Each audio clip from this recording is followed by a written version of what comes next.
Welcome to the first episode of the Success Realtor podcast by yours truly, Colleen Wood.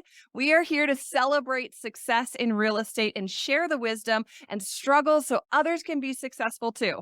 If you're a new listener, I'm the producing branch manager of the Wood team at Hometown Lenders, and I'm known for helping realtors earn a lot more money in commissions without selling their soul to the industry and maintaining balance with what's most important in life. Today, we are talking to my dear friend, Tracy Miller, broker owner of the Butte Real Estate Group out of Butte, Montana. Tracy, thank you so much for being here. Thank you for being my guinea pig. You are so brave. Oh gosh, my pleasure. You were kind enough to be on my podcast. How could I not return the favor? We have fun with this stuff. So, Oh my gosh. Tracy was on my previous podcast, Leading Ladies of Montana Real Estate. And it was so great that we had to just repeat it. She started a podcast as well. I highly recommend that for marketing for realtors. So if you want to chat about that, reach out. We'd love to help. So today, Tracy and I are going to be talking about building a team of brand new agents and turning them into producers. Tracy, you've built an incredible team. Yes, I am going to say yes because I am so incredibly proud of them. And yeah, they're more than just a team. They are family and I adore them. Absolutely. They're the best. Wow, it's incredible. Tell me what your team looks like now. Yeah, sure. So, Butte Real Estate Group consists of 11 licensed agents. One of those is my full time executive assistant. Her name is Jackie. Love her to death. So, 10 producing agents. Jackie really uses hers pretty much to serve in my role. And then we've got a marketing goddess, is her title. Her name is Jess, who is also spreading her wings and going out on her own. Which, Oh, with my encouragement, I literally told her a year ago that if she still works for me, she's fired because she's made for better and greater things. So that gosh. time came and I said, there's the cliff pushing you off. It's time to go. So we're actually going to be contracting our services with her instead of having an employee just because she needs to spread her wings and do amazing things. Oh. That's what I think is so incredible about you is that you are not intimidated by other people winning too. Oh my gosh. No, if they're winning, I'm winning. If I'm winning, they're winning. So one of my core values with my team is we are collaborative. And that's just it. We want to be collaborative with other brokerages, with other agents, with vendors like yourself, with one another. I mean, the competition mindset drives me absolutely insane. And Yeah. all of my agents are built from day one to understand the law of abundance and know that there's always more than enough. And the more you're willing to give, the more that obviously comes back in return somewhere down the road via karma. Absolutely. Absolutely. We cannot come from a shortage mentality. There is more than enough for all of us to go around. So we might as well share in how we did it. So, all right. Absolutely. Well, tell me about your first hire. Who was that? If you did it over again, would that person still be your very first hire? Yeah, my brokerage got started not on my terms. It wasn't planned. I didn't get the opportunity to sit down and just really decide what I wanted for my brokerage. I left my last brokerage and it happened pretty suddenly, pretty quickly. And so I basically had 24 hours to find a Wow. new brokerage. I know, Wow. find a new brokerage or whatever. And I interviewed, 3 of them and I just decided I think I'm just going to go out on my own. And one of the other brokers from my office wanted to join me. So we just kind of, over dinner decided, well, let's just do this together. So I had a partner in the beginning and, we were fumbling. We were just trying to make things work to keep our license hung. I mean, at the time I had, I think 27 transactions I was running myself individually. So it was just a little bit chaotic. So we let the Wow. dust settle a little bit just with ourselves. And then we really started focusing on, do we want to recruit agents? Do we want anybody to work for us? And we had decided basically that whoever brought on and recruited the agent, that person would fall under myself if I brought them on or under my Sure. partner, Sure. and that person would be responsible for mentoring. So our first agent was brought on my partner's decision and it wasn't my decision. She had worked at another brokerage and had no sales under her belt yet, had, struggled for a Okay. year and hadn't closed anything. Mhm. And I felt really bad. And I'm like, I think we can help her, but she wasn't a good fit for what I saw for my culture, but my culture didn't exist yet. So how do I say no? Right. Yeah. It's like, okay, well, let's bring her on and let's guinea pig, I guess. Let's see how this Yeah. works. And she knew that. She knew that, we don't really know what we're doing yet. We don't have our ducks in a row. Let's figure Right. this out. Right. So, and she did wonderful. She ended up producing, I think she had 22 to 25 sales after her first year. She did phenomenal with Wow. us. She grew leaps and bounds. My partnership, by the way, with my former partner ended about 6 months after that. So it was really, I took her under my wing. I kept her, whatever.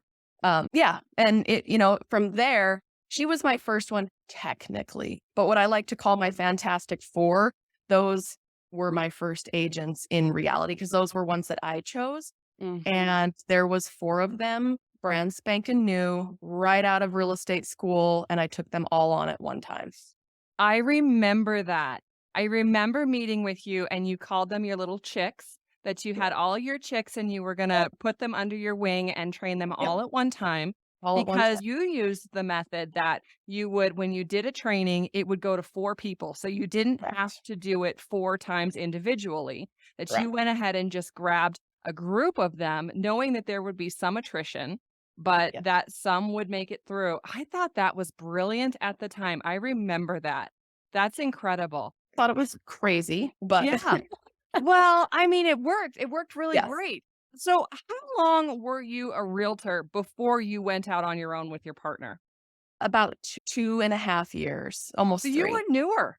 I You were was, yeah. newer. Gosh. Like I said, it wasn't really a choice. It wasn't something that I was planning to do at that time. I just, I Mhm. had a falling out with my former broker. We just didn't see eye to eye on things. And yeah, I figured, well, I was a top producer, so I had plenty of experience. I don't know if I had enough experience. We never know. I guess looking back on it, I've done well with my team. So I would say it was the right choice.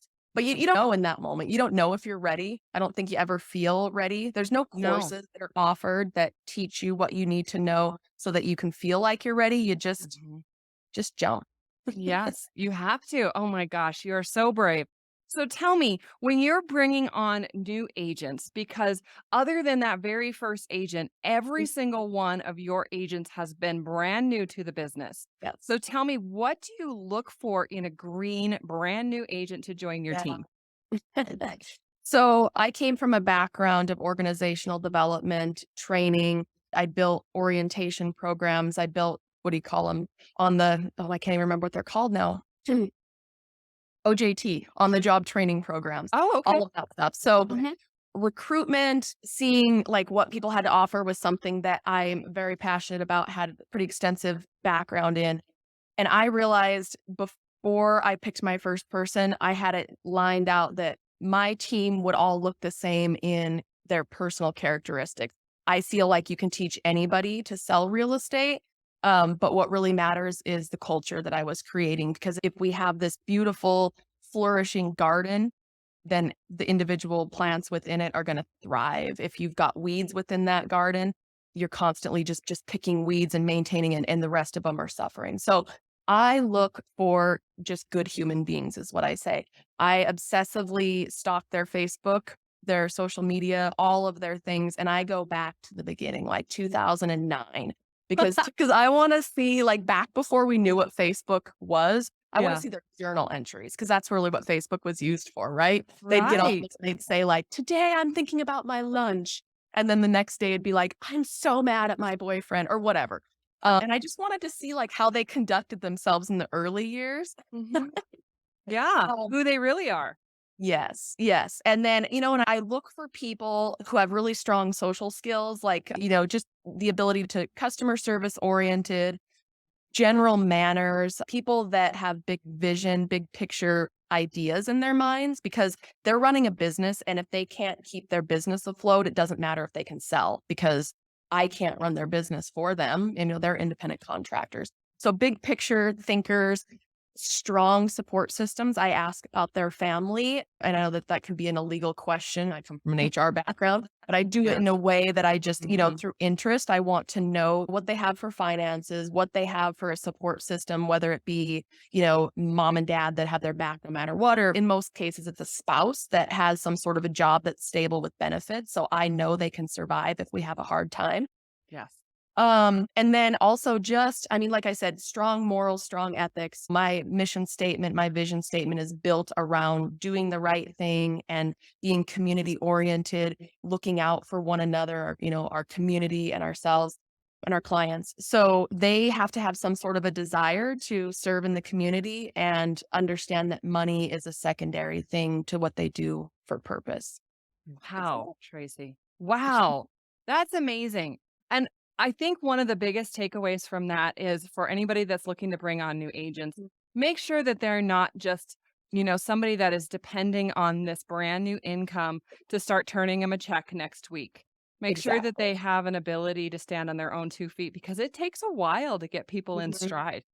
How It long does. do you think on average it takes for your agents to start making sales? Yeah. So the longest one that I've had was 2.5 months to cash their first check. So, but keeping in mind too that we got our start in 2019. So COVID was right around the corner Sure. and real estate was everywhere, like Right. sales were everywhere, Right. leads were Right. everywhere. I've got a brand new agent that just started with me in October and that was after things slowed down and he closed his first sale in December. So yeah, I mean, they generally start producing right away, but my goal is for them to have, if they can get 2 things under contract a month, I'm happy because we're really, really big on like getting them under contract is like step one. And I don't really care about that as much. It's all about what you do from the day that you close, like how you take care of that client continually down the road for repeat business, for referrals, and Yes. to truly take care of them. So you just need a couple in the pipeline to have them having clients that are raving about them and passing Yep. leads, references, and referrals on. Right. It's about the after work, about the things that happen after closing, how you love on Yeah. your people and keep them in your Yes. circle. Yes. Absolutely. So tell me, did you experience failures or have you just been hitting it out of the park since the beginning? I know that first agent wasn't exactly what you were looking for. You learned from that. Tell me what failures that you had and what you learned from them. Yeah, I would say the failures. So, two of them. First of all, was going into business with a partner. It wasn't thought out. I'm a huge reflective processor. I mean, I will go and hike for weeks if I need to just kind of get clarity on a decision I'm going to make. And a decision to that magnitude would have required, a month or more of just solitude and hiking to kind of get clear on what I wanted to do with a brokerage. But because I was just thrown into it, it was a complete and total failure. It resulted in an ending to a very good friendship with her because business just doesn't mesh with friends. Mm-hmm. And from that, I learned I've never had a partner since, and I never will. Yeah. I don't know, God's never's a strong word, but I don't think I'll ever have a partner again because decisions need to be made when they need to be made. And I would rather that weight be on my shoulder and me be the sole person that's responsible for that decision because then the failure's mine and the success is all of ours. But if it's two people and I don't have total control over making the decision that I want, it feels out of my control and I ever want that again in any capacity. I'm extremely intuitive and try explaining to a business partner that something just feels right. I don't Correct. blame them. I wouldn't Correct. listen to them either, but for me, it's like that's my guiding compass through life, and I can't have a business partner involved in my intuition. So, Gosh, I mean, well said. Mic drop right there. You cannot have a business partner involved or interfering with your intuition. yeah, Wow. for sure. Wow. Because we are in a people business, not Yes, just our clients, but also in our teams. And we lead with intuition. It's our superpower, right? for sure. And it's not just about numbers and things, cash flowing or doing what you're supposed to do. It's about Right. doing what's right. And you know what's Absolutely. right. Wow. Absolutely. Yeah. I mean, I've said this before, and I just want to circle back to it is that one of the things I love so much about you is how much you want other people to win. You're not intimidated by the success of others, and No, you give other people the keys to success and push them out. Even your absolutely. marketing person, you push them Mhm. right out the door and say, I want more for you. I want Yeah. you to win. And simply by doing that, you are drawing the success to yourself. Absolutely. Absolutely. I am 100% a believer. Kindness is first. And if you are just kind and you're giving, and if you live a life of servitude in whatever capacity that may be, it comes full circle. And the universe will provide me what I need if I act in kindness and in servitude to others. And Yeah. how would I ever feel if I was 25 years old and had dreams? I mean, this girl is amazing. And she tells me of her dreams of writing a book. And so, of course, I give her material, I give her books, I give her opportunities for writing a book. She wants to be a graphic designer and have her own business. Her husband is a rock star and they traveled the US. I'm like, you can't be working here physically and being a rock star's goddess wife. I'm like, get out there because she's a sound engineer type of person. I don't really know what that is. But anyway, I'm like, yeah, go work for like big rock bands. And so Mhm. she just meant for more. And why I wouldn't want to be held back if I had a manager or a boss that was like, yeah, you're pretty great. You're so amazing, but you need to reserve that amazingness only for me. I'd be like, why? That this person doesn't love me. And I do. I love my people. I love them so much. I want them to have all the greatness. Yeah, I mean, and I know you have too, where you've been on both sides of it, where you pour and pour and pour into people, and then it gives them wings, it gives them It does. confidence, and they It does. see other opportunities, and then Mhm. they leave, and then you have to start Yeah. over again, which Yeah. can feel like very like your world's getting ripped apart. And so it's really hard to feel that, yet want people to win anyways. And I think Yeah. that that's where the maturity has come from. And I don't know that I feel like you've always known that that was the right answer, was to Yeah. encourage others to win and not Yeah. be intimidated by their greatness, even if they surpass you.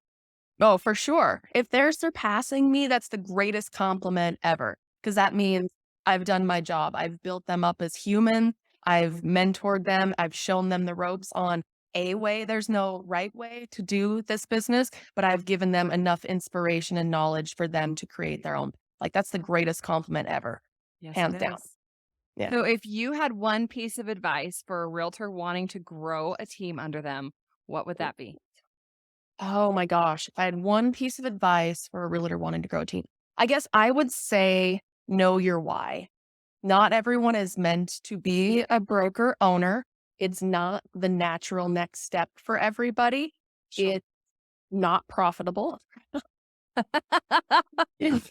Thanks for your I'm honesty. I'm told that it's profitable if you stick with it. That's not my why, so it doesn't matter to me as much. But I would just say make sure you're doing it for the right reasons because I know there's a lot of top producers like myself that step into this role because that's what people do. And it's not for everyone. If you are an independent person that likes to work by yourself, it's probably not for you. If you are looking to get rich off of it and have it as a retirement plan, it may not be the right path for you.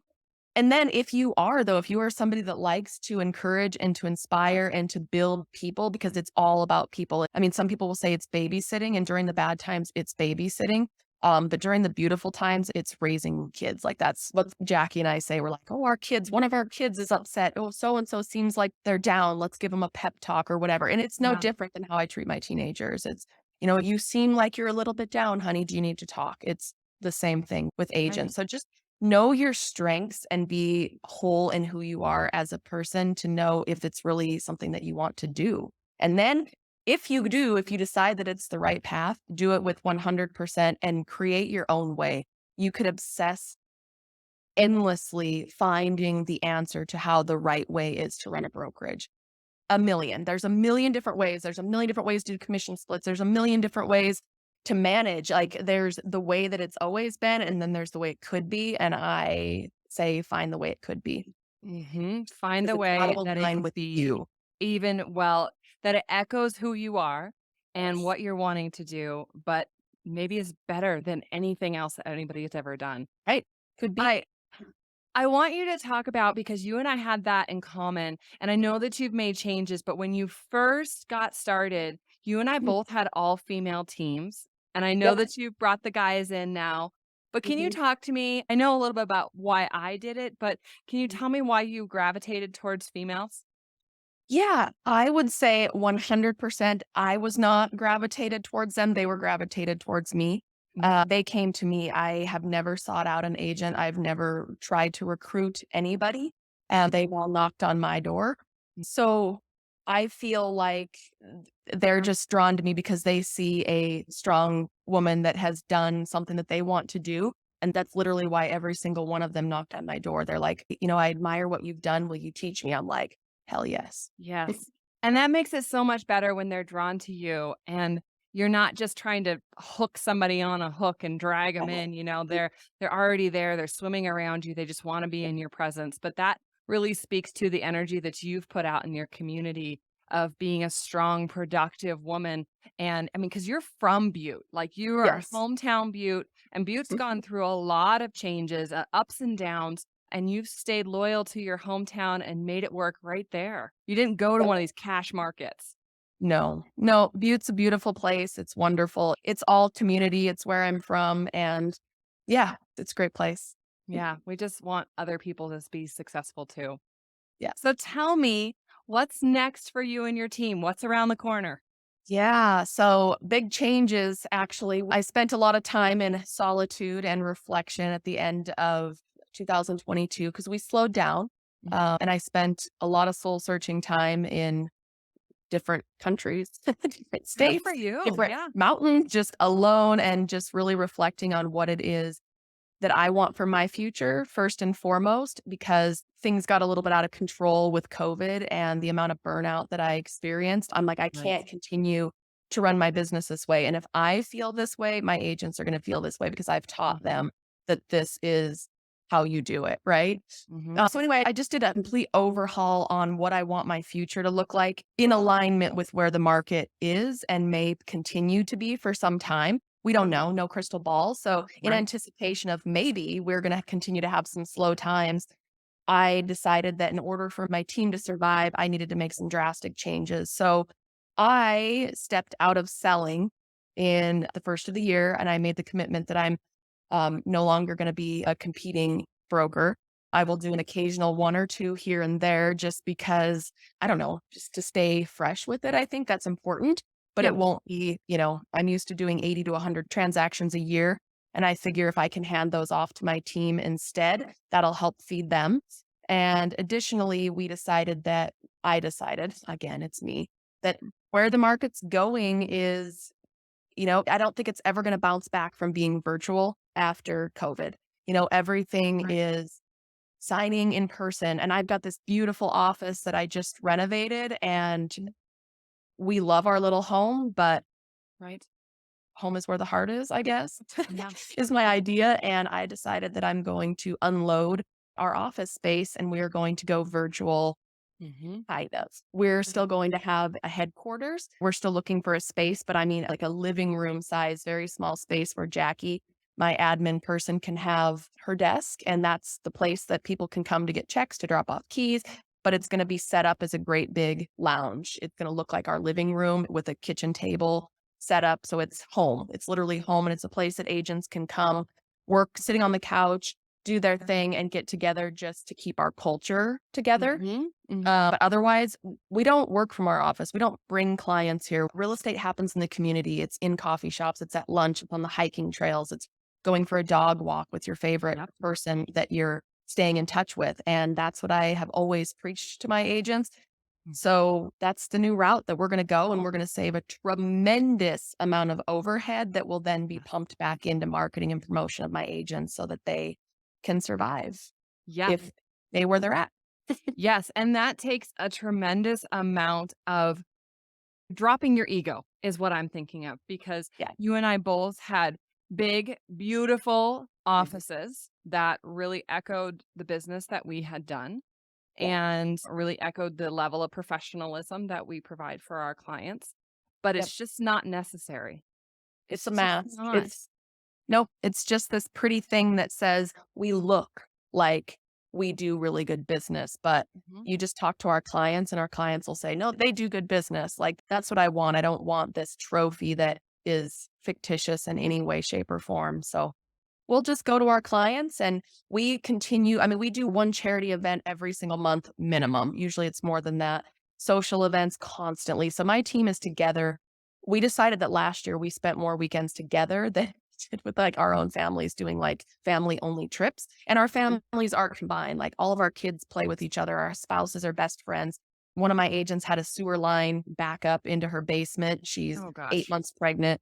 Half of my team was there, sucking water out, moving furniture. We're a family. So it doesn't matter if we have a house for all of us to come, an office for all of us to come work in. We can work at home and really work on life balance for ourselves individually so that we get really good focused work time.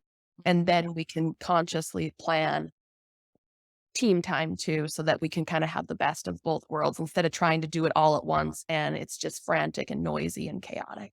Yeah. How does your team feel about you downsizing your space?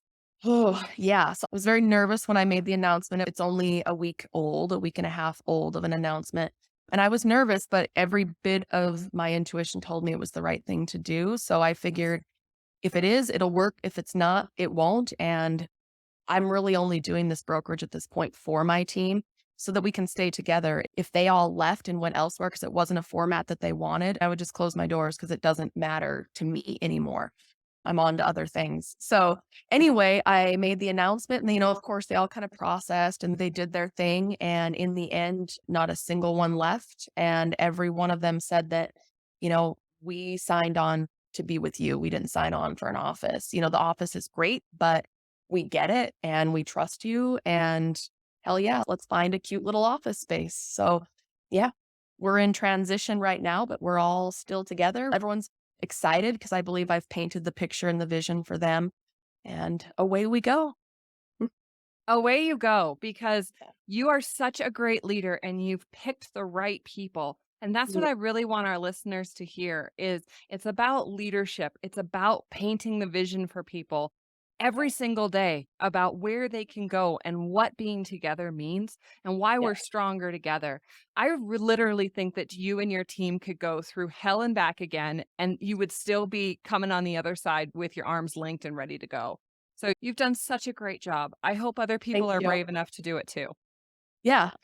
Whatever their path is, my path looks different than others. And you got to find your own and get in alignment with it. And like I tell my team every day, go forth and conquer. I mean, Oh, go forth and conquer. We can't end on anything better than that. Thank you, Tracy, so much for your wisdom. thank I you. appreciate your time. Thank you for being here and You. sharing with our listeners about how to grow a brand new team. Absolutely. It was a pleasure and an honor. Thanks, Colleen. Thanks. Thanks again for listening to this week's episode of the Success Realtor Podcast. Just as a reminder, I'm the producing branch manager of the Wood team at Hometown Lenders. What we are known for are three things. Number one, we close on time. Number two, we keep our realtors in the sales seat at all times by keeping them updated on their current transactions. And number three, when you entrust us with a lead, we follow up on that lead until they buy, fly, or die. Leads are never lost to our lack of follow up. Our number one priority is for you to earn more money in commissions so that you can improve the lives of your family, community, and in turn, our country. So, can I count on you for the next buyer lead? I would love to work with you too. Also, if you're interested in being a guest on the podcast, please just reach out to my office. All right, we'll talk to you when you call in, and we'll see you on the next episode of the Success Realtor Podcast. Bye bye.